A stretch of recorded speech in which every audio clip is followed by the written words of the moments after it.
In this video, we are taking a look at Eureka's E20 Plus. It's a robotic vacuum. What I like about this vacuum is before it actually vacuums the room, it'll go around doing a complete perimeter sweep. And then as you notice, once the perimeter is complete, it goes back and forth in even rows, making sure that all of the dirt and debris gets vacuumed up off of your floor. And then when it's all done, it returns to the base all by itself and dumps the dirt and debris right into your bagless vacuum chamber.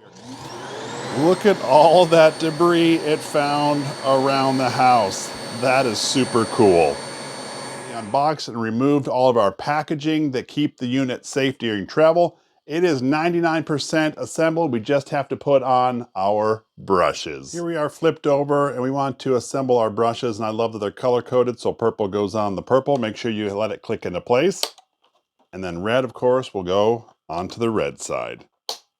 I'd be remiss if I didn't show you the mopping pad that is on the back here. That's important because this is not just a vacuum, it's also a mop. And guess what? It'll raise by 10 millimeters every time it goes over a carpet, so no wet carpets when you're vacuuming and mopping. This brings us to the back of the unit, and if we pinch in these two purple buttons, we can actually pop out our dust collection and water reservoir. We add the water right here under our flapper for the mopping part. We can pop this up to look at our filter for vacuuming, but if we want to see where our debris is collected, it's right under here, which is great access if you need to clean it out. Let's slide this all back together and continue on with the review. I know what you're thinking. Am I seeing double? It sure looks like it, but you're not. Right here, this is the E10s, the 2023 best robot vacuum of the year, and this right here is the upgraded E20 Plus. We are going to outline the biggest differences of the E20 Plus. Let's get right into it. First and foremost, when you're looking for the suction power of a vacuum, you want anything north of 3,000 pascals. The E10s had 4,000 pascals, which was pretty good,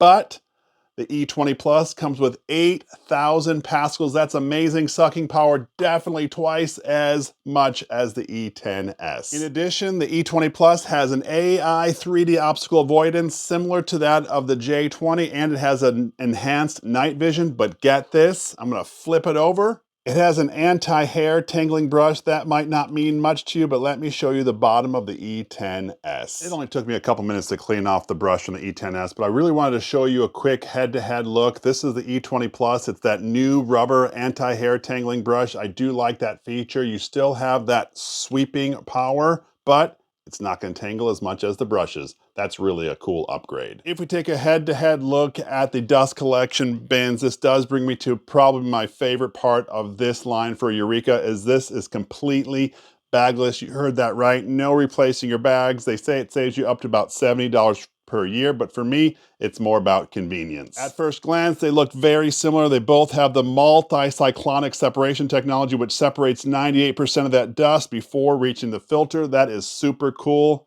We're going to talk about the bagless feature in just a second, but there is one difference that I noted just by looking at them. The dust collection bin on the E20s has a lock and unlock button, so you can actually take this off when it's locked. It will not come off. You have to actually unlock it, whereas the original did not have a lock. You just popped it on and off. One thing that I noticed, that having the lock right here on top, if you ever have to move your base, you just keep that locked, and now I can pick up my base and move it with one hand. Makes things super convenient. Of course, both units just have this quick and easy dump. By the push of a button, you let all your debris go into the trash. Now that we've finished our head-to-head comparison between the E20 Plus and the E10s, I'm going to go charge up the E20 Plus before first use, start our mapping, and then get to vacuuming. Right now I want to pull up the app because I want to set this robotic vacuum up to the app so we're ready to go as soon as it's done charging. You see we have the app open. That's actually the picture for the E10s, but let's hit the plus button on the top. You can see right away it says new robot found, E20 Plus. We're going to click add. Of course, we're going to hook it to our 2.4 gigahertz internet. I'm already set up because I have the app and I have other devices through Eureka. Let's hit next. You heard that the vacuum told us starting to connect, and we're going to process through this all the way up to 100%. We were just told that we were connected. I'm going to leave the name as E20 Plus, and we are going to confirm that. Look at that. Our E20 Plus is set up, and you can see our charging indicator. We've got a while to go before this is fully charged. When it is fully charged, we're going to start our mapping and then start vacuuming. We are fully charged. Now we want to create the map for our E20 Plus. So let's hit enter here. You can see the app has opened up. We're going to click on create a new map and just start mapping. You can see that the device was pretty responsive, and almost as soon as I hit the button, the vacuum started going around mapping. You can see that as the E20 Plus starts going around, it's already creating what it thinks the boundaries are, and as it's creating this map, it's also cleaning. What I like about this is you can do a multi-room setup as well. Right now I'm working in my living room, but I appreciate how it's going around, creating the map, looking for the different obstacles to avoid. I love how the E20 Plus is able to navigate its surrounding, and you can see it just came up to a chair leg, and it's actually going to vacuum around that chair leg, and it's putting this into its map knowing, hey, there's something here and I need to avoid it in the future. That's a really great feature. The E20 Plus actually moves seamlessly between carpets and floors, and this is important especially when you are mopping, right? Because we talked about it before on the intro, that the mop actually raises 10 millimeters as it comes over top of a carpet. Therefore, your floor can be mopped, but your carpet does not get mopped. I thought this was important. I live in an old house and I have higher than normal thresholds at the doors, but check out the E20 Plus managing those thresholds without any issue. That's actually a cool feature because now I know it can go from one room to the next, even if I have a thick threshold at the door. We are just nearing the end of the mapping process. We've gone from the living room to the bathroom. Now we're in the kitchen. This is the final room we're going to map, but check out how the robot has gone through, made maps of the different rooms, and then vacuumed the rooms in a very orderly fashion. Super cool process to watch. In the middle of the mapping process, remember it also vacuums, and so it's been vacuuming the floor in the living room and it's gone into the bathroom. Well, I guess that the waste receptacle unit within the vacuum has gotten full, so it needed to go back and dump. I'm excited to see this part because remember we have our bagless vacuum dump, so let's watch what happens. Now for the moment of truth. Look at all that debris it found around the house. That is super cool.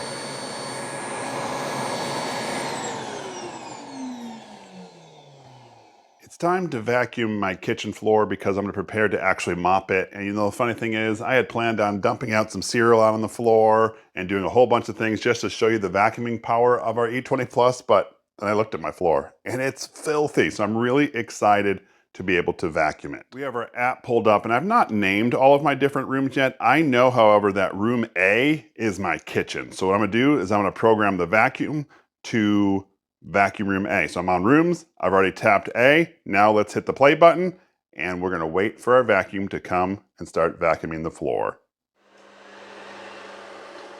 Our first test, we had some stuff right there by the carpet, and of course it vacuumed it up really, really well already.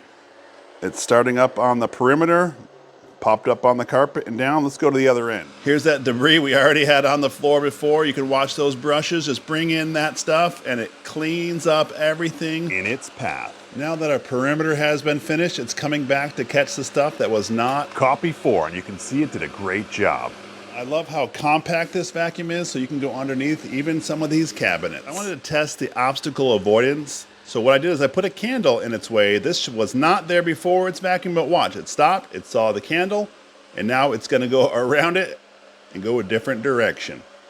I appreciate that it didn't hit the candle. That's pretty cool. We already had a good test with a stationary object. Let's watch an object that's moving. Oh, did you see it? It stopped, it paused. That was kind of cool, but the ball kept going, so it kept going as well. Now that our vacuuming is done, let's dump our waste collection container, and all of that nastiness that was vacuumed up went right in the trash. We want to start the mopping process, but first we have to fill up our basin where the water goes. So I'm just filling that up now. Once it gets to the top, I shut it off, close this down. I made a mess here, so I'm going to clean that up and reinsert this back into the vacuum cleaner. We just finished vacuuming our floor and it looks really, really good, but now I want to mop it. So I'm going to pull up my app, and I will say that this vacuum has the vacuum mop feature that works together. I just like to make sure mine is completely vacuumed before I vacuum mop. All right, so let's enter into our vacuum. You can see that at the bottom here, it says preferences. I'm gonna click on that.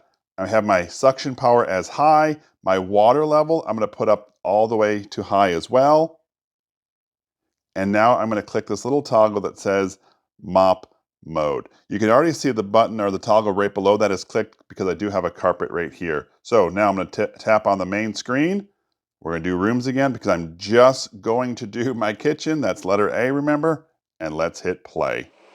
Our vacuum cleaner has arrived into the kitchen. Remember, we already just put the water in, so here it goes, starting the mopping process. The E20 Plus has already made its perimeter run, and now it's going back and forth in an orderly fashion. You can see the spots on the floor that are wet as compared to the ones that are dry. It is doing a great job making sure this is nice and mopped and clean.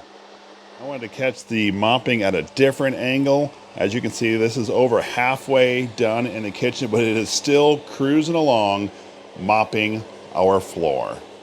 And I thought that the vacuum cleaner looked clean after vacuuming, but it looks extra clean after mopping. In this video, we are taking a look at the E20 Plus, the newest bagless vacuum cleaning robot from Eureka. So what do we think of it? First things first, let's talk about that price point, right around $499, which if you look around there, it's pretty comparable, except this one does not have a bag that you have to replace. You just dump the canister. The unboxing and initial setup was pretty seamless. The application programming was also very seamless, very user-friendly. You're up and running in just a matter of minutes. You just had to wait for the thing to fully charge for first use. I really appreciated the upgrades that the company has put into this one. The 8,000 pascals of that vacuuming power is important, plus that roller brush upgrade, those are equally as important. Not to mention, we tested out in this video, that AI sensing for the obstacle avoidance was really impressive. All that aside, how did it function? Well, we saw that it vacuumed like a champ. It cleared everything in its way. And then when we wanted to, we set up the mopping feature and it just cleaned up everything as well. Now my floors can be super, super clean. And guess what? I don't have to do it. Anyway, that was my full review of the E20 Plus. If this is something that interests you, I will leave a link down in the description. This is Jeff with Jeff Reviews for You. As always, thanks for stopping by and I hope you have a great day. I've been using this for over 2 weeks. I wanted to show you, one, the roller wheel, because we talked about it at the beginning. I do not have any tangled hair or other debris in there to clean, so that is pretty convenient. I want to snap that back into place, and now we want to talk about the mopping pad, because we didn't really reference the removal of that earlier. There's actually a button on either side, this one right here, and there's the same button on the other side, and you just actually pull this forward, and it pops out. That's important if you want to wash your mopping pad, because that just peels off and slides out of this little connection right here. Of course, when you want to put it all back together, you just line up that rod with the groove, slide it all the way down, and re-Velcro it. Then we can just click it back into place. I really do appreciate that you stayed around for my entire review of the E20 Plus. You know what? I referenced the E10s in this video, and if you haven't seen that, what I'm gonna do is I'm gonna link that review video right over here, and I would love it if you would click on that link. And when you do, by the magic of the internet, I'm gonna join you right here. So go ahead, click it. It's safe, I promise.